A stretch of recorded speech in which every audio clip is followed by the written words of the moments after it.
everyone, and welcome to this episode of Discovering Laguna Woods. I'm Cindy Whitney, and today we're going to be checking in on your New Year's resolutions. Because if you sort of were inspired to try something that is new and has a little bit of a workout involved, we have a couple of options for you today. We're going to be going over to the tennis courts and meet our brand new tennis instructor, Lynne Monroe. She's going to tell us a little bit of how we could maybe get started in the game and some pointers on how you could improve your game. Then we're going to be here at Clubhouse 1, and we're going to go in and visit with Ed Van Ornum and visit his beautiful, elegant, graceful ballroom dance class. I think there'll be a wardrobe change involved, but you can come as you are. Come on, let's go on inside and meet these folks.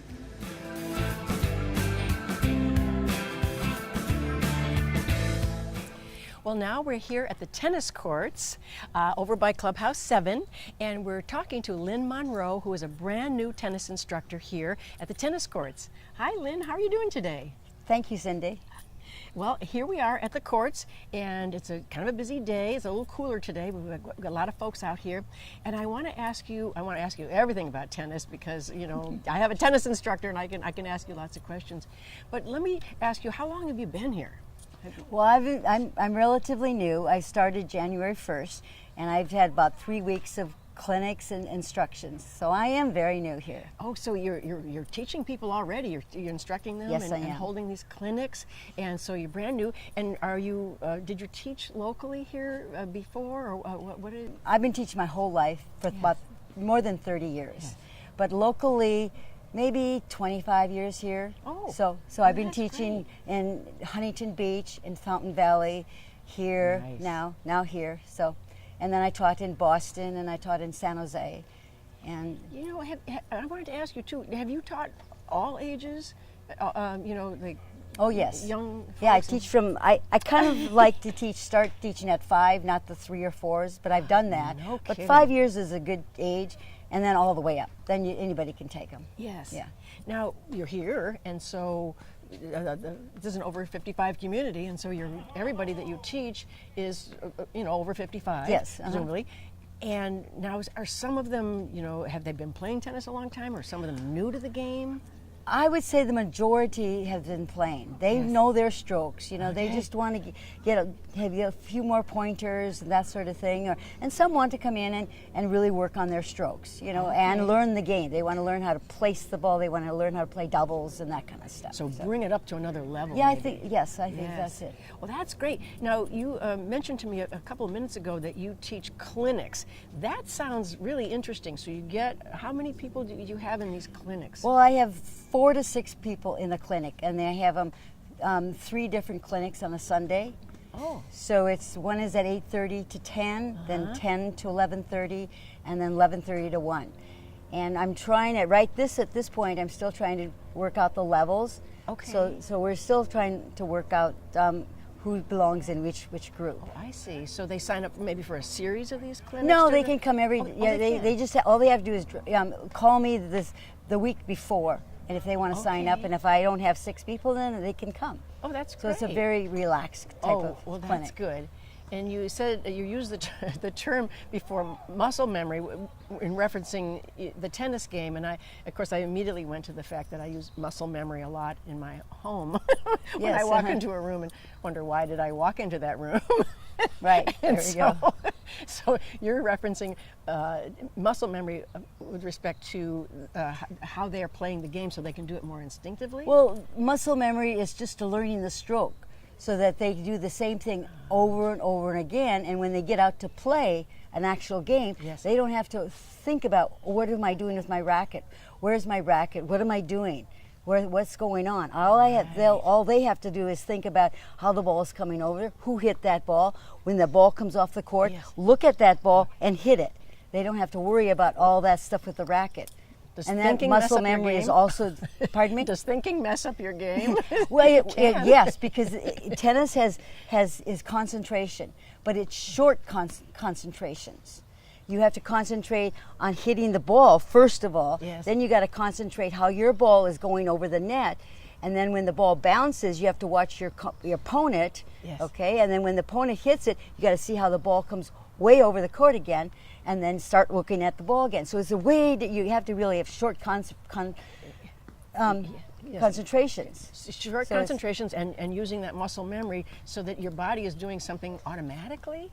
Yes. Wow. Yeah. And in the clinic, by doing these movements over and over repetitively. With different players. Gets into the they brain. hit one and get out of there, or hit one and then, because they have to get out, they have to think about after they hit a ball, they have to do something. Yes, Instead of just stand there. Sure. And that's mainly what these clinics are all about. Wow. Boy, they must be really benefiting from these clinics. I hope they will. Well, their game is hope going to get better. And then you ask them to practice, what they've learned maybe at that Sunday clinic. And well, most of these players here play a lot. They play games and stuff like that. Yes. So they can practice, but they're not going to actually do exactly what they learned at that period. Like I said, it takes muscle memory to do that. It takes a while. But so they just get out there and play, and that really helps. Oh, yes. Yeah. Well, to me, I don't play tennis, full disclosure. But I know that it's excellent, of course, physical exercise, but also as you're talking about these, mental, memory things and instinctive movements and so forth, that's really good for your brain, isn't it? It is. Yeah. It's organizing information. They say physical exercise is best for your as you grow older. Yes. It really is. But just thinking about and responding to things is great. Well, I see why, of course, it's so popular. And we have tournaments here too, don't we? We have some major tournaments. They do. Now I'm not quite familiar with all of them. Right. So yes, but they have tournaments going on all the time, and small ones to large ones. Yes. Yes. So this keeps them busy and socially. That's the thing. Oh, absolutely. See, and I think that's another thing about tennis. Yes. It is very social, yes. and that keeps you young. So, if somebody is sitting at home and they're saying, "Oh, wow, we have a new tennis instructor. I really want to work on my, serve, or I want to work on my forehand." Forehand. Thank you. I didn't get the glossary of terms. Yeah, that's right. But if they want to work on a specific skill set, and they can call you and say, this seems to be the problem that I have. Is there something that you can work with me on that specific skill set, and that they would advance their skills? Is that absolutely? And that's what we do privates for. Okay. Because then we really focus on repetition. They learn what they want to learn, and then then we just hit back that balls. Hundreds of balls, so that they get that into their muscle memory. Yes. Yeah. Wow, that's great. So you can really fine-tune somebody's game. Yes. That's wonderful. So that's how you get better. That's how you get better, hitting hundreds and hundreds of balls by thinking of nothing but the stroke. Right. So that you don't have to worry about that again when you're playing a game. And I guess in that level of focus, it really takes your mind off of everything else, doesn't it? You don't really you're centered on that, you're focused on that, and that's a good thing. Yeah, I think so. I've never thought about that. It does helps your blood pressure probably. Yeah, exactly. Oh, I'm sure it does. I'm sure it does. Well, this is great. So you're going to take me over to the tennis court now, and you're going to show me a couple of things, maybe how you would start showing someone how to hold a racket or do that sort of thing, and show me how you would, just work with somebody that would be a client of yours. Okay. All right. We'll do that. So come on, let's go on over. Okay, thank you. Okay.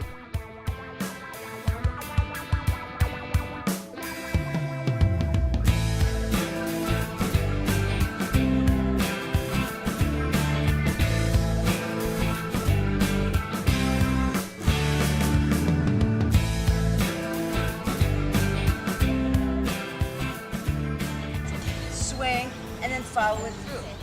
There you go. You got it.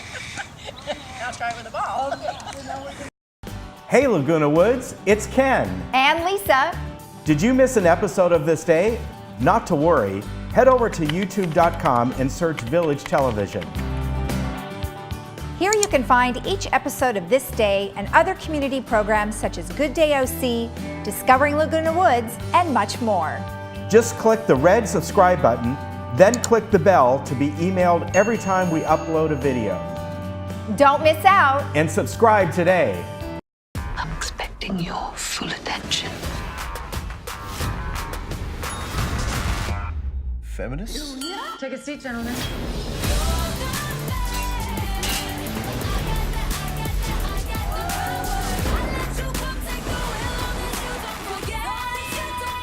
If you get in my way, they're gonna be planning your funeral.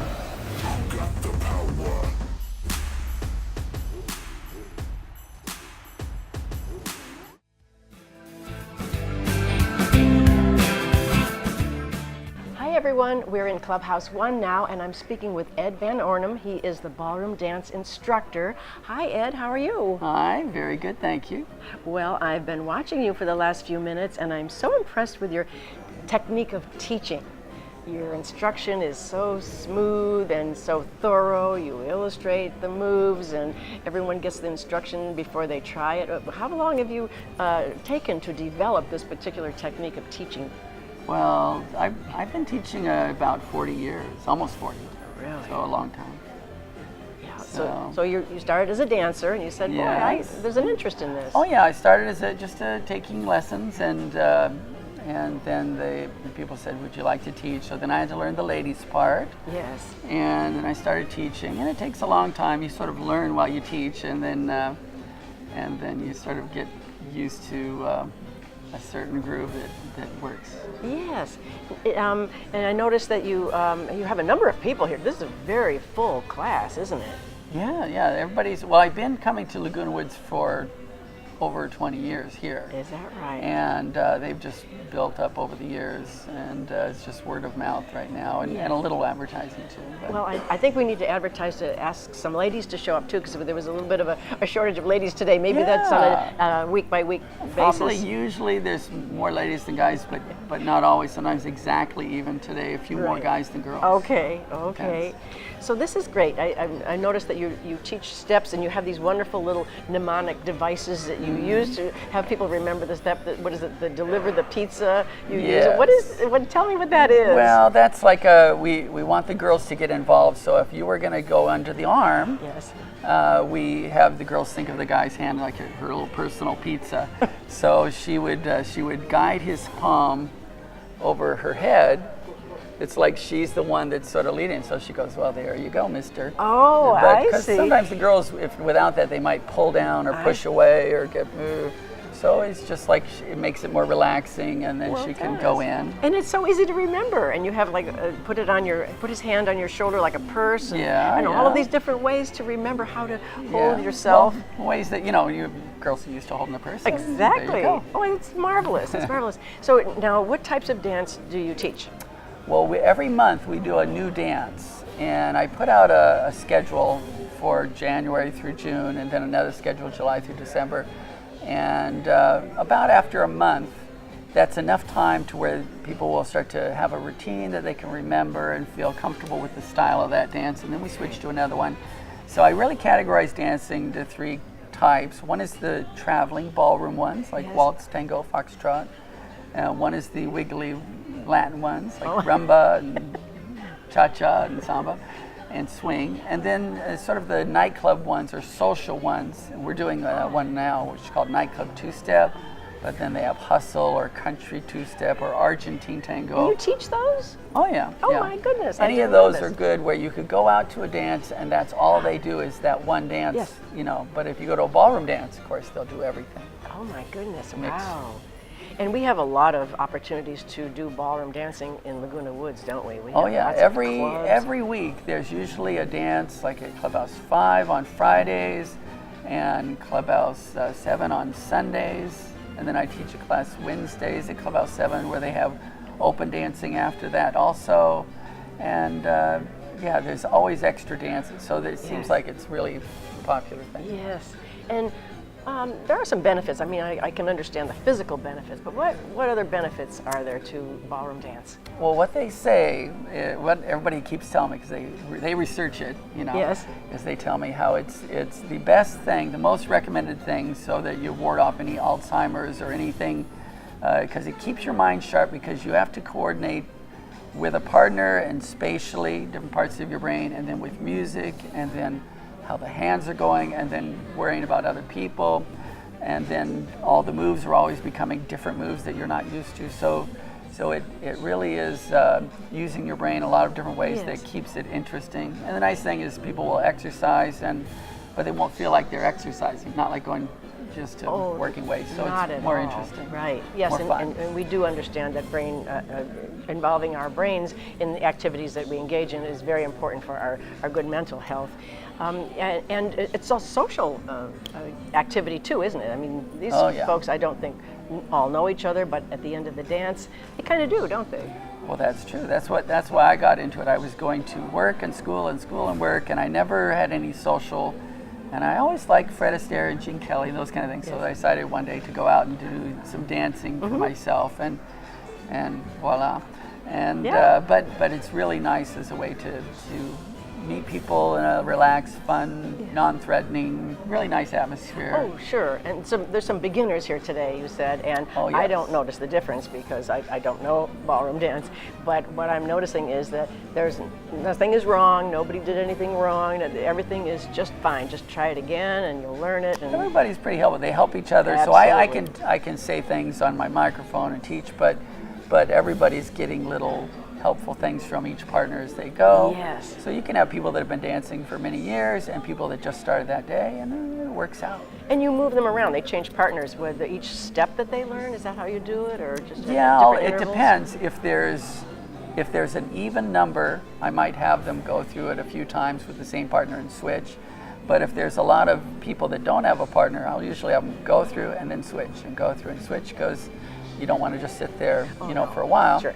And if some couples, sometimes they're new and they don't want to switch, that's fine. You just come, you can stay together. Yes. But we encourage them, because if they are new, then you don't want a new person dancing with a new person, because it's harder that way. They're slower. Sure. But if they can switch, then they can dance with others, and the others will help them. Well, you really keep track of that. You also have some great technology. You wear a headset and you have the ability to increase the music or take the music down, so you can do your instruction. So you're not having to go back over to some sort of a radio. Yeah, I've got it on my watch. So I've got all my playlists on my watch, and I can increase or decrease the volume. I can switch to the next song. I can, what is it? Increase oh my the goodness, volume you're doing to it right now. Oh, yeah, that's fantastic. You can change it around, which is nice. So then I don't have to run back and forth and stop the class to get the music. No, they get a lot more instruction and a lot more dance time by you doing that, so that's great. Yeah.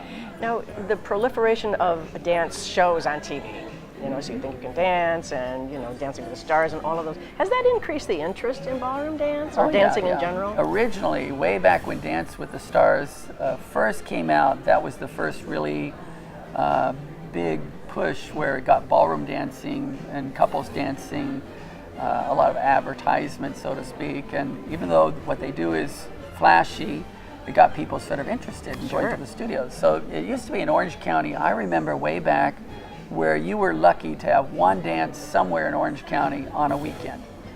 And now there's many dances and all different sorts, milongas, ballroom, Latin dance, all everywhere. And there's plenty of places. Oh, I'm so excited to know that.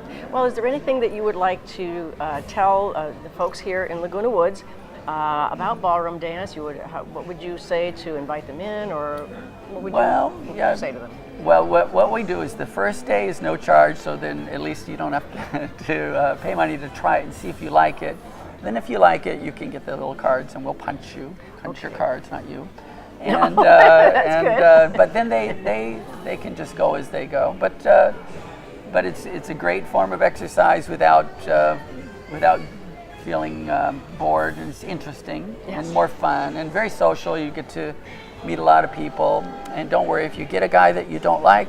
We change partners right away. And you get, well, hopefully that never happens. No, we're all pretty nice people. Before we go, would you teach me a quick step? Not the quick step, but a quick step.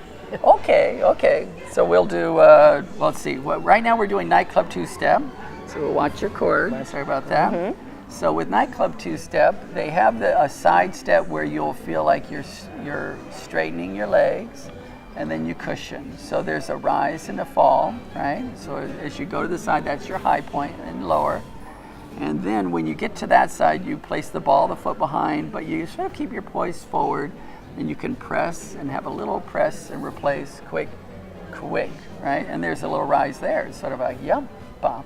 So if you do your basic, there's a sigh and a rock on the other foot. Quick, quick, sigh. You say, which foot? Which foot? Slow, quick, quick, so. So what happens is you have a sort of a double rise and fall. So if we're going side, then we're going to take this foot behind us and then rise and press onto the back foot. Quick, there you go, and replace. And sigh, now place it behind and then press onto it. Quick, quick, so. And when you press, you come up a bit. Oh, go onto the back foot though. Quick, there you go, quick. So there you go. And then they just start cruising. Let's start with the Life is basics. good. Front foot, back foot, left foot, right foot. That's just what we're doing today. They have all kinds of, boxes and things, but that's a nightclub. I'll Tuesday. get a punch card and then I can come over and then you can punch me too. Okay.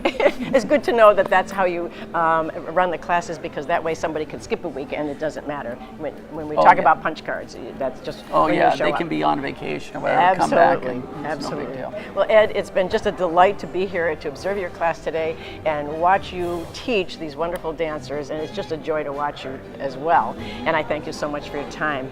And we're going to cut to commercial, and when we come back, we're going to speak with Jerry, who is one of the dancers.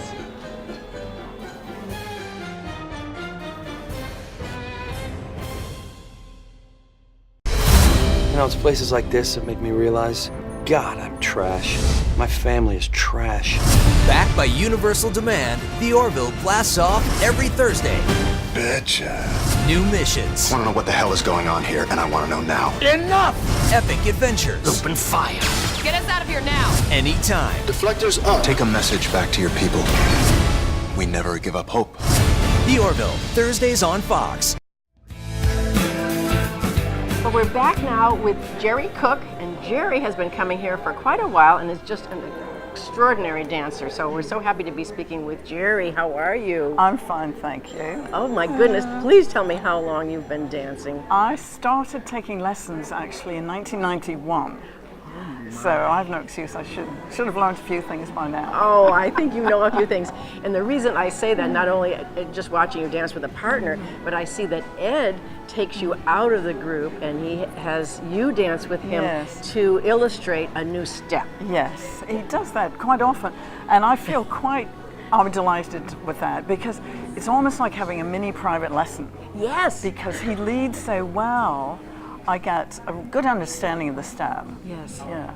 Are you still learning new steps? I learn technique all the time. I've done the steps like we've done so far, Yes. but Ed's always come in with new stuff that I haven't done. But even when it's steps I've done, the technique is always something you can work on, and there's always new things I discover about, if your body is pitched forward a little bit, and just the timing.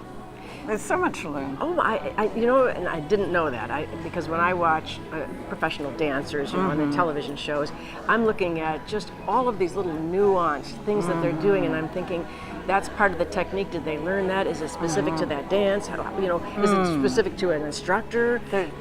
So all of those things that you can add to the gracefulness and the elegance, it is an elegant and magnificent art form, isn't it? Yes, and it's very subtle. And you're saying, did they learn those things or something? Right. And they probably did. It's amazing how much can be taught to you, where you put your head and the timing of when you start to turn and where your shoulders are in relation to your head and so forth. My. Without looking like you're doing that, because it would be very robotic. It's very sensual too, isn't it? Yes, very sensual, very organic. Can be. Yes. Yeah, different dancers have different characters, and the slow ones are very sensual. Sensuous. Yes. Are people born dancers? Are there some people that dance is very kinesthetic and they just naturally do this? I think so. But everybody can learn. Yes. It's like anything else. Not everybody can be a professional baseball player or so forth. Sure. But you don't have to be the best in the group to get enjoyment from it. At the end of the day, that's what it's all about. What a nice statement. I witnessed that today. You know, I witnessed people learning and putting themselves out there. And, you know, to learn something in a group like this takes some risk. Yes, yes, And yes. they got up yes. and they did it, and it's good. It works, and everybody's having fun. So, I mean, what could be better than that? That's such an interesting point, because as a beginner, you feel so self-conscious, my goodness. And then after a while you realize nobody else cares. They're not even looking at you. They're so busy. That's right. Working on their own steps and what their own body is doing. That's right. So that helps you kind of get over the initial awkwardness. And everybody had a first day at something. You know, those people had a first day at ballroom dance, and so they can remember that, and hopefully they can remember. Yes, we all start. Yeah, we all start from ground zero. Absolutely. Well, have you made friends here? What's changed in your life? You do get to meet people and get to know people, because when people are interested in dance, they keep turning up at classes, you know, different teachers, different places, but you recognize the faces. And we have a break. This is a long class, so we have a break in the middle that gives you a chance to talk to people and have a chat. Yes, that's great. I know some people go get a cup of coffee and they come back and they're catching up with different friends. That's really nice. And do these same people go to the organized dances that are held? A lot of them do. Not everybody goes to the same ones, of course, but there's a lot of clubs in the village. The California Club is one. They have a dance once a month. And so dances are always cropping up that are not necessarily connected with any dance class or even a club. Not dance club. Another club. Do you get to dress up? Yes. A lot of people here like to dress up. That's nice. There will be formal dances occasionally, and you'll see guys either in tuxedos or just, you know, a suit, white shirt, tie, looking really smart, and the ladies are all sparkly. And, oh my goodness, I think that's fabulous. It's fun. Is this part, I have to ask you too, is this part of your exercise routine? Do you do other things, or is this pretty much, you know, I do housework. And people say, do you work out? You know, sometimes they notice my arms are toned, and they say, you must work out at the gym. I don't, but I scrub my own dishes, and I do the sweeping, and I sweep the patio, and so I'm always moving. It's an underestimated form of exercise, isn't it? I think so. Cleaning your own house. I think so. Absolutely. I agree. Absolutely. I do that too. Yeah. And at least at the end of the exercise, you've got something to show for. With a gym, all you've got is some smelly sweatpants or something. It's very true. Well, is there anything that you would tell folks that live here in Laguna Woods, you know, to say what value would ballroom dance have in their life? I would say come. If you're not sure, come and give it a go, give it a try. You will meet people, and you will find that moving to music with a partner is one of the real pleasures of life. It's great. Yes, and wonderful music and just a nice relaxed time. It kind of takes you away from other things maybe too. It does. Yes. When you're in a dance class, you forget about everything else. You don't think about your medical issues or your financial issues. No, whatever. You're just not trying to step on someone's toes. Yes, that's right. At the very least. Absolutely. Well, thank you so much, Jerry. You've been you've been a wonderful model to watch, dance model, and watching you enjoy your dance lessons and your dancing with other partners today was really quite special. So thank you for letting us share this experience with you and talking with us today. Thank you, Cindy. I really enjoyed it. So thanks to Ed Van Ornum and Jerry Cook today, and all the fabulous ballroom dancers for letting us sit in on their class. So, you know, if you're looking to add something to your fitness program, think about ballroom dance. There's a lot of opportunities to take classes and go to the dances and learn your skills. So think about it.